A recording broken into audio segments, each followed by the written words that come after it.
माननीय सदस्यगण, यह एक ऐतिहासिक अवसर है जब हम जिन दो विधेयकों के विचारण के लिए आज यहाँ एकत्रित हुए हैं, वह न केवल हमारी अस्मिता से जुड़ा है बल्कि राज्य गठन के महत्वपूर्ण उद्देश्य में से एक है। मुझे आशा है कि अपने सकारात्मक योगदान से हम सब इस राज्य के 3.5 करोड़ जनता के उज्जवल भविष्य की नींव स्थापित करने में सफल होंगे। झारखंड पद एवं सेवाओं के रिक्ति में आरक्षण संशोधन विधेयक 2022 रिक्तियों संशोधन विधेयक 2022 प्रभारी मंत्री कार्मिक प्रशासनिक सुधार तथा राजभाषा विभाग। भानु जी अध्यक्ष महोदय, मैं प्रस्ताव करता हूं कि झारखंड पदों एवं सेवाओं की रिक्तियों में आरक्षण संशोधन विधेयक 2022 को पूरा स्थापित करने की अनुमति। कोई व्यवस्था नहीं है, कोई व्यवस्था नहीं। भानु जी बैठिए। प्रश्न यह है, कोई व्यवस्था नहीं। भानु जी बैठिए। व्यवस्था के आड़ में खाली अव्यवस्था है। बैठिए भानु जी बैठिए। प्रश्न यह है कि झारखंड पदों एवं सेवाओं की रिक्तियों में आरक्षण संशोधन विधेयक 2022 को पुरस्थापित करने की अनुमति दी जाए। जो इसके पक्ष में है वे हाँ कहें, जो इसके विपक्ष में है वे ना कहें। मैं समझता हूं कि पक्ष में बहुमत है, पक्ष में बहुमत है। प्रस्ताव स्वीकृत हुआ, पुरस्थापित करने की अनुमति दी गई। प्रभारी मंत्री, मैं इसे पुरस्थापित करता हूं। यह पुरस्थापित हुआ। विचार का प्रस्ताव। भानु जी बैठिए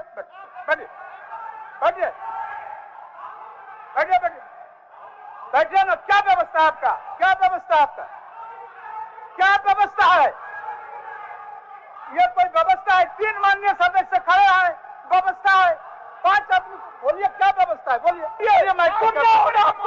हम लोग भी 32 का क्या व्यवस्था है? सुनिए बात को। कोई व्यवस्था नहीं। भी समर्थन में है। बात को सुनिए महोदय। कोई विरोध। बात तो सुनिए महोदय। पूरी पार्टी हम लोग भी समर्थन में। बात तो सुनिए महोदय। आपको तो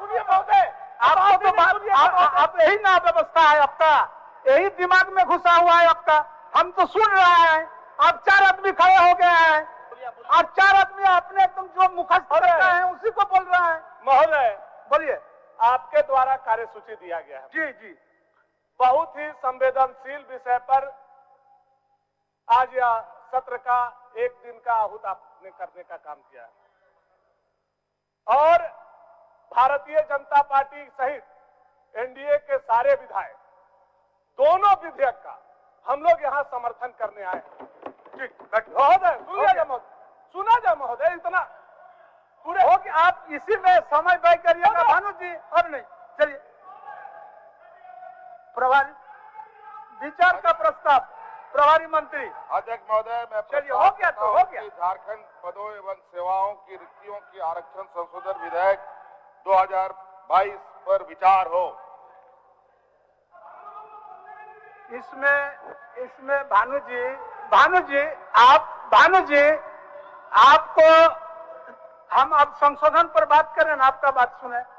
आप बताइए, आप अगर इतना संवेदनशील विधायक होते तो आप अपना संशोधन प्रस्तुत करते, तब ना आपका संवेदनशीलता का दर्शाता। लेकिन आपने तो काम किया नहीं है। अब जबरदस्ती हाउस में आकर के आप हुज्जत क्रिएट कर रहे हैं। बैठिए भानु जी बैठिए।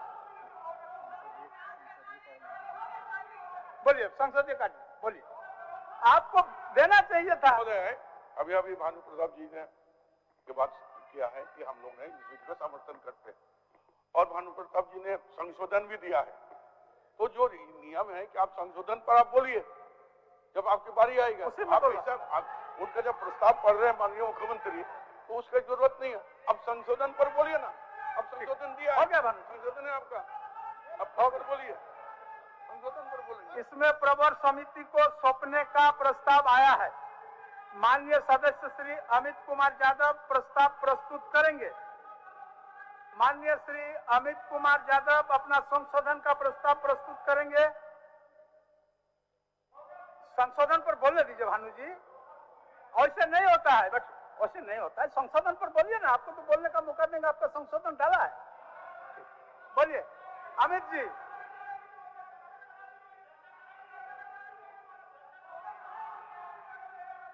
अमित जी,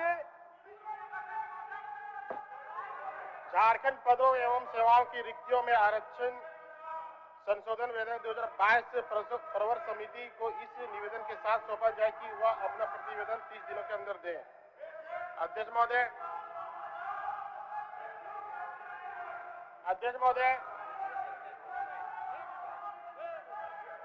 बोलिए अमित जी। मैं इसमें जो अपना विधेयक आया हुआ इसमें संशोधन अध्यक्ष महोदय चाहता हूं कि संबंधित विधेयक की कंडिका 2 की धारा 4(1) एवं 4(2) में प्रावधानित आरक्षण प्रतिशत को लागू करने के अतिरिक्त किसी स्थापना और सेवाओं के पदों की सभी नियुक्तियां जो सीधी भर्ती के द्वारा भरी जाने वाली है कि परीक्षा के परीक्षा फल में अध्यक्ष महोदय अगर कोई विद्यार्थी को आरक्षण की आवश्यकता नहीं हो, जैसे जिस प्रकार से अभी नीट का रिजल्ट तुरंत अध्यक्ष महोदय आया हुआ ऑल ओवर इंडिया के लेवल पे, और उसमें ओबीसी का बच्चों का ज्यादा मार्क्स आया, लेकिन ओबीसी के बच्चों का एडमिशन नहीं होकर के जनरल बच्चों का एडमिशन पहले हो जा रहा है। हमारा कहने का तात्पर्य है कि जहां आरक्षण ओबीसी को नहीं मिल रहा है, जनरल बच्चों को मिल जा रहा है। इसलिए मैं आग्रह करना चाहता हूं कि इस विधेयक में एक संशोधन लाया जाए कि जो बच्चा को आरक्षण की आवश्यकता है, जनरल में जो बच्चे फाइट करते हैं उसको आरक्षित सीटों में नहीं घुसाया जाता महोदय। वही मेरा कहना है कि वैसे आरक्षित श्रेणी के अभ्यर्थियों जो अनारक्षित श्रेणी में उत्तीर्ण होते हैं, जैसे 500 मार्क्स का अगर कोई एग्जाम है, अगर कोई बच्चा 490 मार्क्स लाता है तो उसको जनरल में रखा जाए, ना कि उसको ओबीसी में श्रेणी में अनुसूचित जाति और जनजाति में भेज दिया जाए। अध्यक्ष महोदय, जिसको आरक्षण की आवश्यकता हो उन्हीं को आरक्षण मिले, अन्यथा अभी यहाँ जो आरक्षण की प्रोविजन है पूरे राज्य और देश में जो आरक्षण की व्यवस्था है उसमें कोटा बांट दिया गया कि अनुसूचित जाति को अनुसूचित जाति में रहना है, ओबीसी को ओबीसी में रहना है, कैटेगरी 1 को 1 में रहना है, 2 को 2 में रहना है। इसमें क्या हो रहा है कि आरक्षण इन लोगों को नहीं मिलकर जनरल लोगों को आरक्षण मिल जा रहा है। इसलिए मेरा एक आग्रह होगा कि 4(a) एवं 4(2) में प्रावधानित आरक्षण प्रतिशत को लागू करने के लिए अतिरिक्त किसी स्थान में सेवाओं और पदों की सभी नियुक्तियां जो सीधी भर्ती के द्वारा भरी जाने वाली हो कि परीक्षा के परीक्षा फल में आरक्षित श्रेणी के अभ्यर्थियों जो अनारक्षित श्रेणी में उत्तीर्ण होते हैं वैसे अभ्यर्थियों का चयन अनारक्षित श्रेणी में करने संबंधी संशोधन प्रवर समिति को विचाराधीन भेजा जाए। प्रभारी मंत्री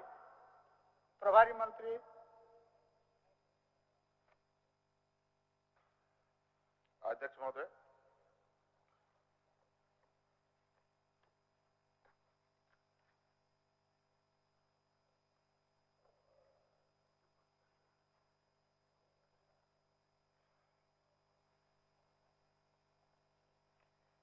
महोदय, ये विधेयक जो हम लोग लाए हैं अध्यक्ष महोदय, इन्हीं सब समस्याओं का समाधान करने के लिए लाया गया है अध्यक्ष महोदय।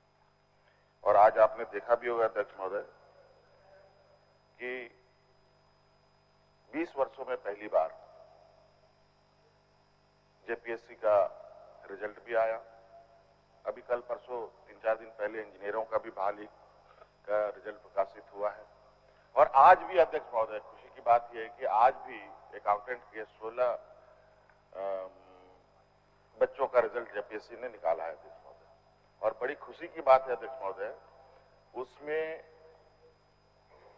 आदिवासी बच्ची ने प्रथम स्थान पाया, टॉपर रही अध्यक्ष महोदय। और तो और अध्यक्ष महोदय 7 अनरिजर्व सीट में भी रिजर्व कैटेगरी के बच्चे चले गए, मात्र 3 बच्चे ही अनरिजर्व से आए। और हालांकि अध्यक्ष महोदय इसलिए इस संदर्भ में मुझे नहीं लगता है सरकार प्रवर समिति में भेजने की आवश्यकता है।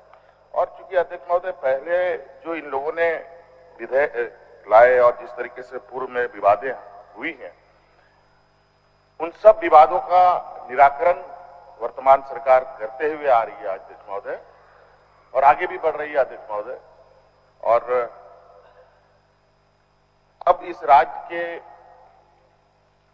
आदिवासी, दलित, पिछड़ा, अल्पसंख्यक समुदाय के लोगों का जो आरक्षण है अध्यक्ष महोदय, कैसे सुनिश्चित हो, इसका सरकार को काफी गंभीर है और उसी के अनुरूप आज अध्यक्ष महोदय ये प्रस्ताव लाया गया है। अध्यक्ष महोदय, प्रश्न यह है कि झारखंड पदों एवं सेवाओं की रिक्तियों में आरक्षण संशोधन विधेयक 2022 प्रवर समिति को इस निर्देश के साथ सौंपा जाए कि वह अपना प्रतिवेदन 30 दिनों के अंदर दें।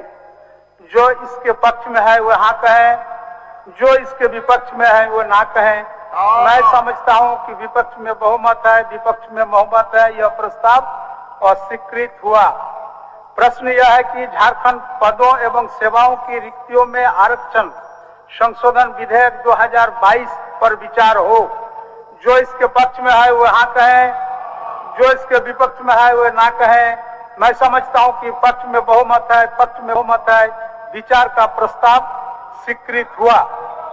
अब मैं खंड स लेता हूं। खंड 02 में एक संशोधन है। भानु जी आपका संशोधन नहीं है और हम संशोधन पर चर्चा कर रहे हैं। आप बराबर से खड़ा हो जा रहा है। बैठिए। अब खंड 02 में एक संशोधन है। क्या माननीय सदस्य डॉक्टर लंबोदर महतो अपना संशोधन प्रस्तुत करेंगे? डॉक्टर लंबोदर महतो अपना संशोधन प्रस्तुत करेंगे।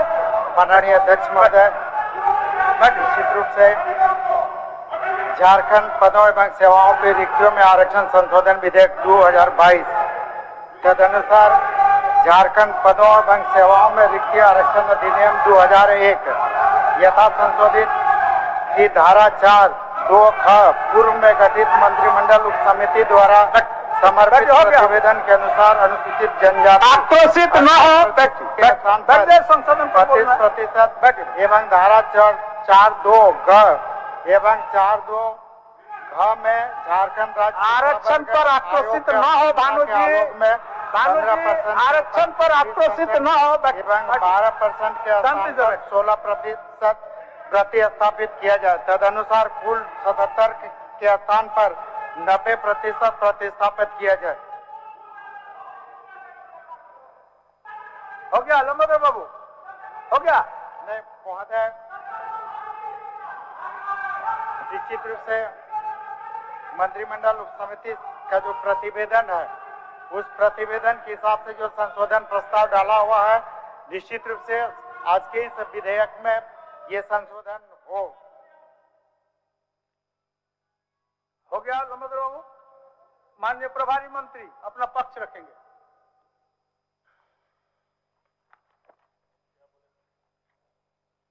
इतना हल्ला करते हैं भानु जी, क्या खा के आते हैं समझ में नहीं आता है। चलिए भानु जी, ठीक, बहुत व्याख्यान डालते हैं।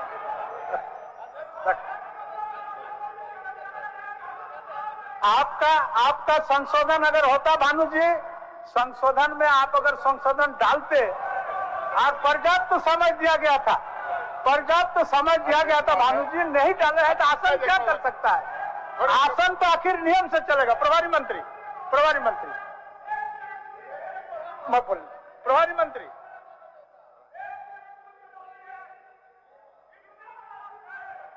अध्यक्ष महोदय, बोलिए। अध्यक्ष महोदय, विधेयक के प्रथम 2 पृष्ठ में से विधानसभा के समक्ष प्रस्तुत करने के उद्देश्य का विस्तार से विवरण है। अध्यक्ष महोदय, इसके अनुसार विधेयक लाने का उद्देश्य यहाँ के मूलवासी आदिवासियों की सामाजिक संस्कृति, शैक्षणिक सेवा और अन्य लाभ प्रदान करना है। अध्यक्ष महोदय, 1932 के पश्चात दूसरे राज्यों के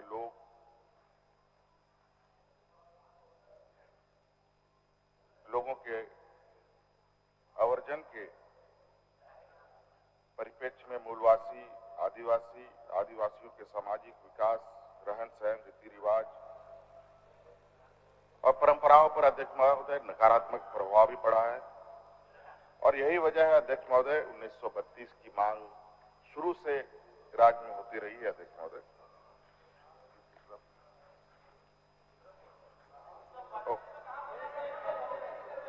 आ रहा है वो 77% रिजर्वेशन बढ़ाने की बात लंबोदर बाबू रखा, उसका जवाब।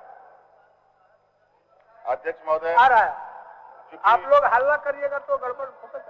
इनके संशोधन अध्यक्ष महोदय ऐसे आते हैं अध्यक्ष महोदय, ये एन केन प्रकार अभी आगे और भी देखेंगे अध्यक्ष महोदय। इससे प्रतीत होगा कि ये लोग अपनी पुरानी 1985 का ही इर्द गिर्द घूमते हुए नजर आएंगे अध्यक्ष महोदय, और कैसे ये कानूनी अड़चनों में फंसे अध्यक्ष महोदय, और यहाँ के लोगों के हक अधिकार जो इन लोगों ने 20 साल तक दबा के रखा है अध्यक्ष महोदय, और किस तरीके से इसको दबा के और भविष्य में भी रखा जाए अध्यक्ष महोदय। ये इनकी एक सोची समझी रणनीति है अध्यक्ष महोदय।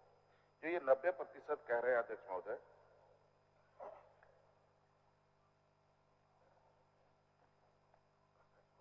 अट्ठाईस को 32, 15 को 20 और 12 को 16 करने की बात लंबोदर जी कह रहे हैं, और बहुत सारी बातें अभी सदन में आएंगी अध्यक्ष महोदय, एक एक करके जवाब भी दिया जाएगा। और ये कहीं से अध्यक्ष महोदय, कहीं से ये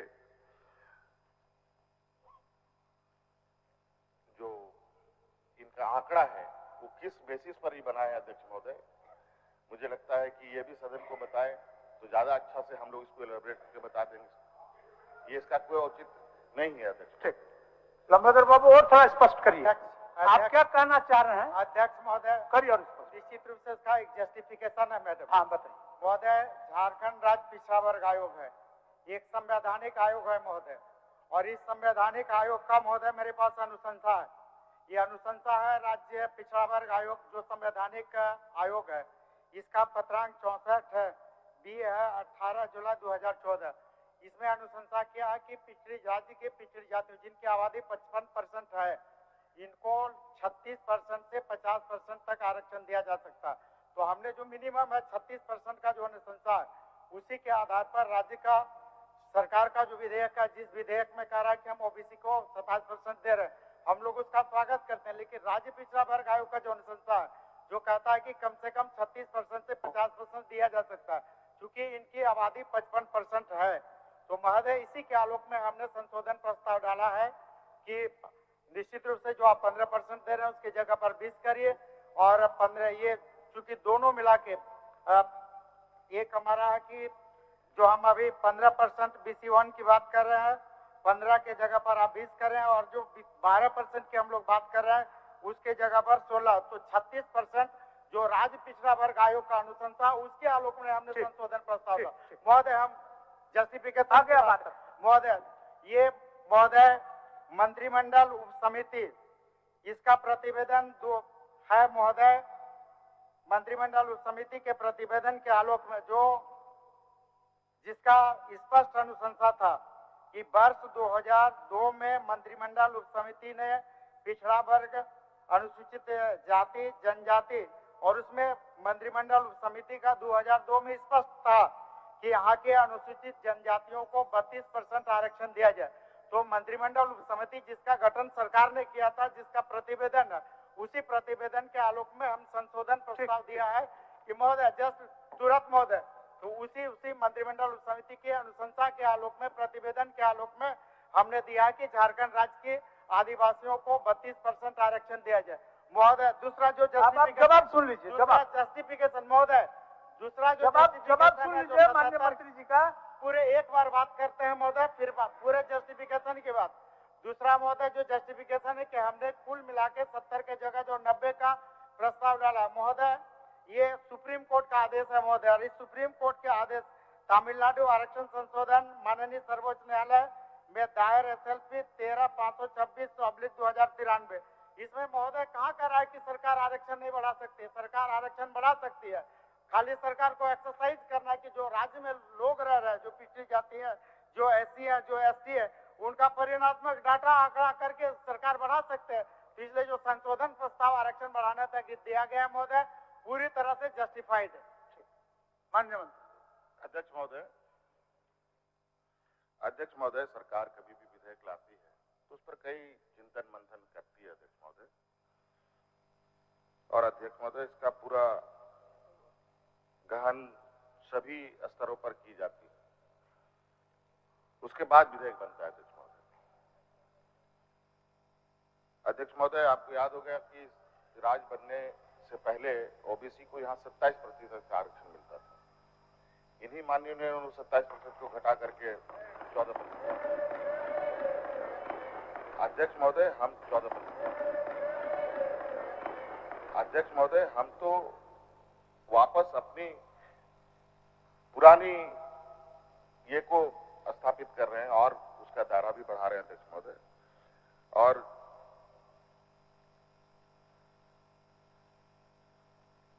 इतने सारे विचार के बाद जब विधेयक बना है अध्यक्ष महोदय, तो ये कानूनी और वैधानिक रूप से चीजें स्थापित हो, लोगों को इसका लाभ मिले, ये सरकार का उद्देश्य है अध्यक्ष महोदय। मुझे लगता है अध्यक्ष महोदय इसमें किसी भी तरीके का संशोधन की आवश्यकता नहीं।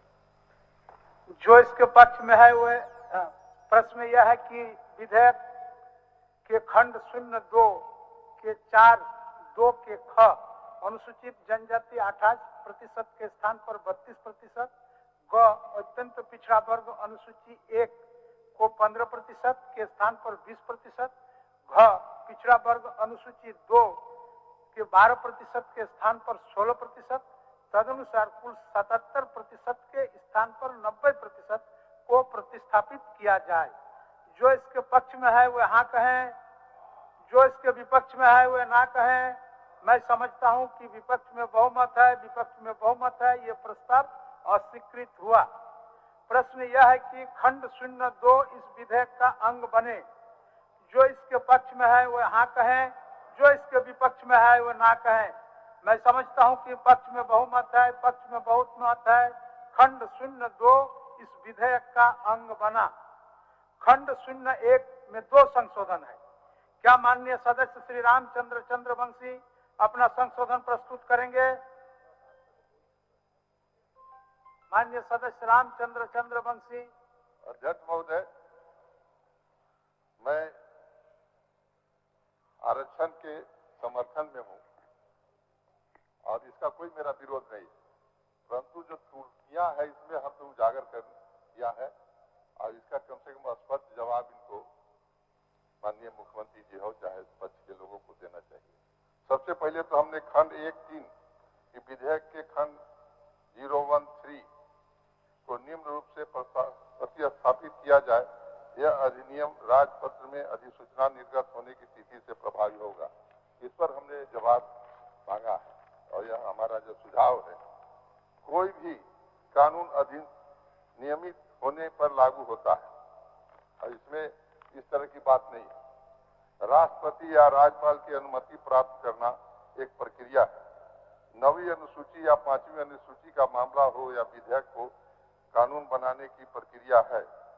कोई कानून तब लागू होता है जब अनुमति प्राप्त कर अधिसूचित होता है। इसलिए यह कानून अधिसूचना निर्गत होने की तिथि से प्रभावी हो, ऐसा प्रावधान रखा जाए।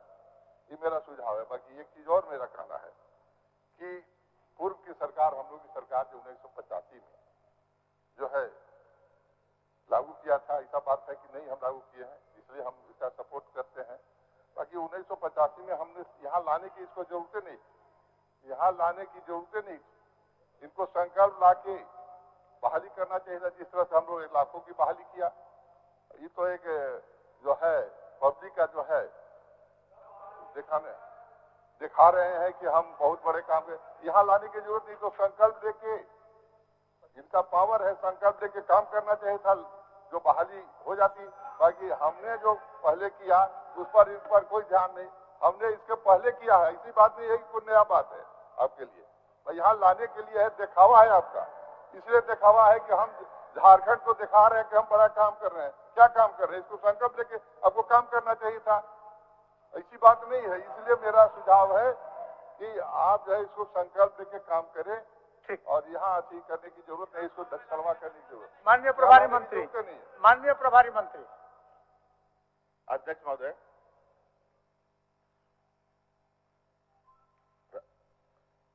रामचंद्र चंद्रोसे जी सदन के वरिष्ठ नेताओं में से हैं, मंत्री भी रहे हैं और 9वीं अनुसूची में विधेयक को भेजना क्यों जरूरी है ये भी जानते हैं। अगर ये नहीं जानते हो तो मैं इनको थोड़ा ये भेज देना चाहता हूं कि इन्हीं की सरकार है कर्नाटक में, जहां पर रिजर्वेशन को बढ़ाने के लिए केंद्र सरकार को 9वीं अनुसूची में शामिल करने के लिए भेज दिया गया है। क्यों? आप ही की सरकार है, हमारी सरकार नहीं है।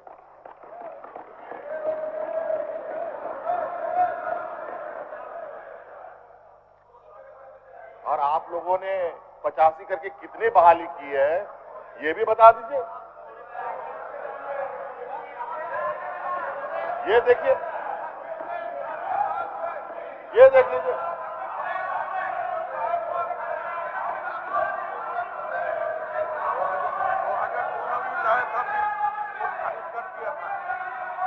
और तो और अध्यक्ष महोदय,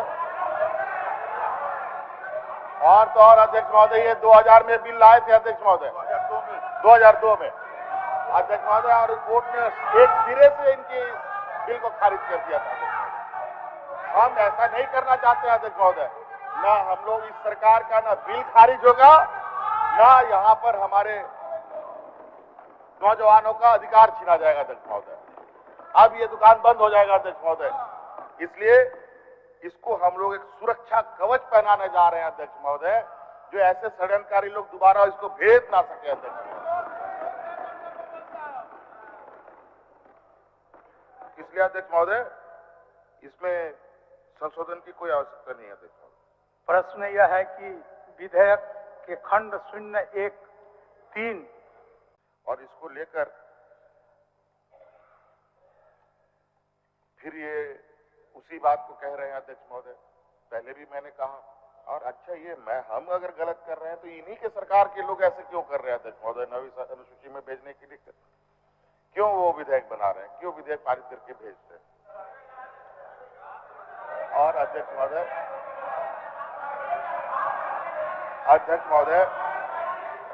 और पिछला आपने देखा है अध्यक्ष महोदय, 2001 की बात है, मंत्रिमंडल की उप समिति का गठन किया इन लोगों ने अध्यक्ष महोदय, और 16 जून को कैबिनेट में उसके मोहर भी लगा दी अध्यक्ष महोदय।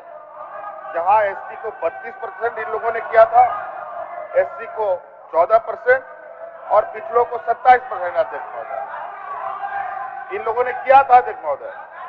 और इसको सुप्रीम कोर्ट ने एक सिरे से हाई कोर्ट ने खारिज कर दिया अध्यक्ष महोदय।